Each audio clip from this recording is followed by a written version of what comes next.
Andrew Wyeth is not really one for birthday parties. When we talked to him a couple of weeks ago on Benner Island off the coast of Maine, he didn't plan to attend any of the festivities in his honor. He would rather be painting. So is it a natural shyness of yours? No, I wouldn't say it's shyness because I'm not a shy person. I mean, I'll walk up to a young lady and say, "Would you mind taking your clothes off?" I'm not shy. Happens all the time. I'm rather bold. The boldness of Andrew Wyeth's paintings kind of sneaks up on you. Not so those of his father, N.C. Newell Converse Wyeth was a monumental figure in real life and in his art. He's best remembered for his muscular, fantastic illustrations of Treasure Island and Robin Hood. My father was a very robust, powerful painter, and his color and heavy pigment, very luscious, weighty quality. I'm a more starved. I like the quality of tempera, which is dry and you build up slowly with great detail. It just appeals to me more. Until his tragic death in an accident at a railroad crossing, N.C. Wyeth was a towering presence in the Wyeth family. He raised his 5 children to be artists. Andy, the youngest, never went to a regular school, but he was always drawing. I've always had my own world, and I think that's typical of me today. I'm sort of, well, that's Andy. There's little old Andy over in the corner. I'm not part of it. I watch it very carefully. I'm very much a loner.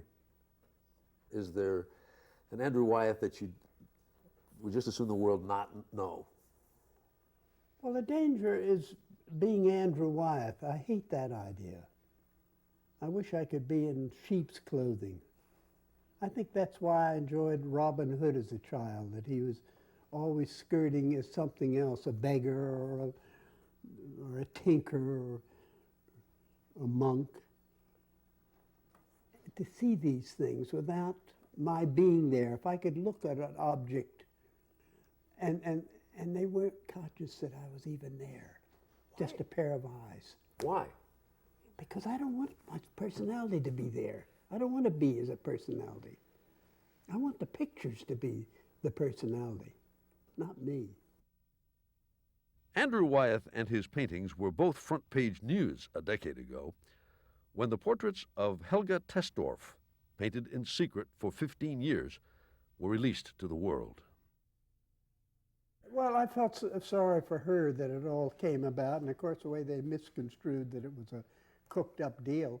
I cooked it up to be able to paint her when no one knew about it, because I wanted to do this series of pictures free of any criticism.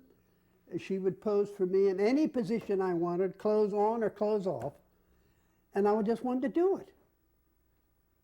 And I didn't want anyone to know about it, and the last person I wanted to know about it was my wife. As simple as that. The psychologists tell us that we, even after our parents are gone, that we are still in some way, at some level, trying to please them. Do you find yourself, when you do a work, wondering what your father would say about it?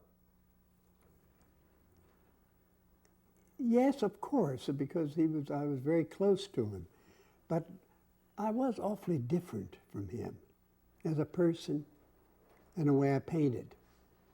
And there was many things about my work that really bothered him. For one thing, my lack of color. My work is very subdued in color.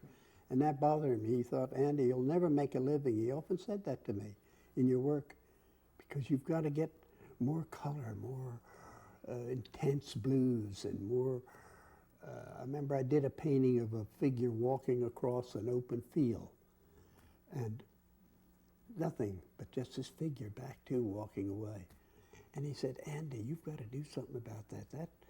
That doesn't mean anything. You've got to have a gun in his hand. You ought to have a dog beside him, or geese flying in the back. No, I said, I was just interested in the man in the field. But you never painted your father, though, did you? Oh, no, that always made me ill. I made drawings of him, but nothing important. And I think that was a great tragedy of my life when he was killed, that I hadn't done it. And it changed my whole outlook on portraiture for me personally. Feeling that you shouldn't let the Well, opportunity get really, away. when you know something and feel it and have a love for it, my God, do it. Don't let it go by. This portrait of Helga is called Night Shadow. Into it, Andrew Wyeth poured his memories of his father's death. Now, you stayed with realism through a long period when the artistic world was sort of looking down its nose at realism. Were you ever tempted to do anything else? Listen, I paint what I want to paint. It may end up purely as an abstract composition that has, yes, it may be feathers blowing in the wind or clamshells on a beach. And you look at it and say, oh God, what is it? And then it is a real thing. I think I said to Betsy the other day out here, I said, you know, more and more I think I'll probably turn into an abstractionist. Not by painting to be free like abstract, but objects that don't have any story to them at all, but just color and shapes. As I've often said, if I was really good, I could have done the field in Christina's World without her in there. The less you have in a subject, the better the picture is, really. You know, I had a talk with Edward Hopper not long before he died. And he turned to me and said, Andy, the only thing I really want to paint is the sun on the side of a white wall. You have divided your time between summers here in Maine and the rest of this year down in Chadds Ford. Yes. Do you find everything that you need to find right in those two places? Yes, because it's all in here. It's all in here. It's what you take to the object that counts. I often thought that if I became incapacitated and couldn't walk and was put in a room, I'd want to be in a room that I'd known for years, I'd be perfectly happy to stay there and just paint. I don't have to see objects anymore. So your world is It's getting smaller and smaller, but bigger and bigger. It's gorgeous. It's just a beautiful piece of property here. In fact, the thing that most impressed us in our afternoon with Andrew Wyeth is his vigor and intensity.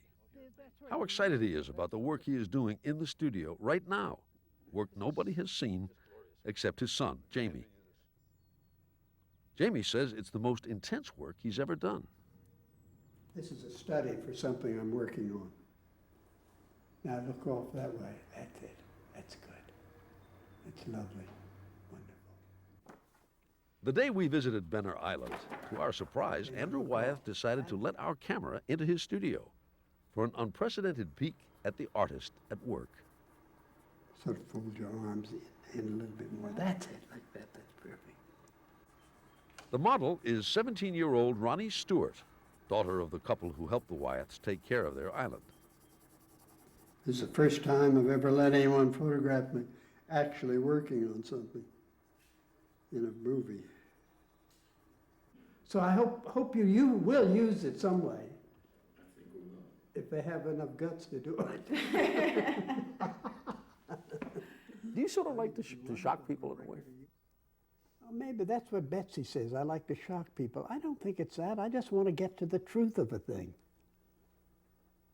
And you can't pussyfoot if you're going to do something. I mean, you just have to go. And if I know a person that I love very much died, and I wanted to make a drawing of this person, dead, because it meant so much to her. And it took a lot of courage for me to go to the family and say, can I do this? And they were aghast and said yes.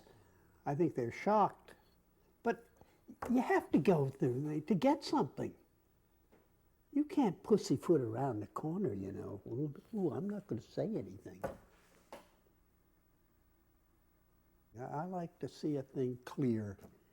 Why must we always beat around the bush? And I think that's America's great quality, is its directness. And I'm not ashamed of it at all. You got to believe in what you do.